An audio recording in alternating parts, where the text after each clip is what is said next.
தமிழ்நாட்டில் வந்து குடும்ப வன்முறை வந்து அதிகரித்து அடிப்படை வந்து நுகர்வு கலாச்சாரம் தான். இது வந்து நம்ம மரபிலே இல்லை.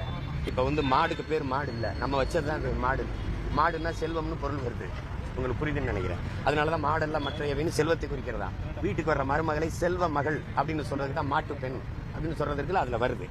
பெண்ணையே ஒரு ஒரு பெரிய சீதனமாகவும் ஒரு பொண்ணாகவும் தாங்கிறது. நீங்க பொண்ணை வந்து போக பொருளாகவும் ஒரு வர்த்தக பொருளாகவும் கருதுற மரபு நம்மள்டது இல்லை. நுகர்வு கலாச்சாரம் வந்த பிறகு அது என்னன்னா 100 பவன் வேணும், 200 பவன் வேணும், அதையும் ஒரு பணம் காய்க்கிற மரம் போல ஒரு வியாபார பண்டம் போல கருதுறது இருக்குல்ல, அதுதான் இங்க அந்த நோய் தான் பிரச்சனை ஆயிடுச்சு. அதுக்கு கட்டும் சட்டம். நான் என்னுடைய ஆட்சியின் வரையில கொடுத்துருக்கேன் பாருங்க. நீ வரதட்சணை வாங்கிட்டான்னு தெரிஞ்சிருச்சுன்னா அரசின் எந்த உரிமையும் கிடையாது. குடும்பத்தையை துண்டிச்சு விட்டுருவேன், எல்லாத்தையும் முடிஞ்சிடும். உன் குடும்பத்தில் எத்தனை குட்டிக்கரணம் போட்டாலும் அரசு வேலை கிடையாது. நீ மாமியார் வீட்டில் காசு வாங்கினா அதை வச்சு சாப்பிட்டு கண்டு போயிடும். புரியுதுன்னு எனக்கு அப்படி கடும் சட்டத்தின் மூலம் ஒழிக்கணும். இல்லைன்னா அது கஷ்டம். நம் நாடங்களில் எத்தனை பெண்களுக்கு நடக்குது, வெளியில சொல்ல முடியாம தவிக்கிறதுலாம் ரொம்ப இருக்குது. வரதட்சணை வாங்கி திருமணம் செய்யற முறையை எப்படி பார்க்கணும்? நம்ம பொண்ணை எப்படி கட்டி கொடுக்குறப்போ நாளைக்கு நம்ம தங்கச்சி எப்படி கட்டி கொடுக்குறது? அப்படித்தானே பார்க்கணும்.